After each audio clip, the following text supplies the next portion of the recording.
ধর্ম জানার জন্য মাতৃভাষা কি যথেষ্ট নয়? যদি যথেষ্ট না হয়ে থাকে তাহলে আরবিতে কেন কোরআন লিপিবদ্ধ হয়েছে? আরবি কার ভাষা ছিল?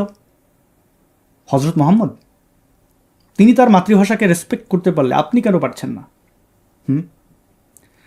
কেন আপনার মনে হয় ধর্ম জানার জন্য মাদ্রাসায় যেতে হবে, মাদ্রাসায় পড়তে হবে, না পড়লে ধর্ম মানা যাবে না? তাহলে বাংলাদেশের কত ভাগ মানুষ মাদ্রাসায় পড়ে ধর্ম জেনেছে?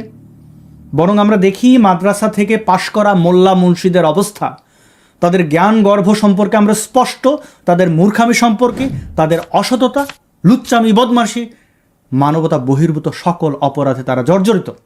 মুখ খুললেই বের হয়ে যায় তাদের অশিক্ষা, কুশিক্ষা। এদের দেখে শিক্ষা আপনাদের হয় না?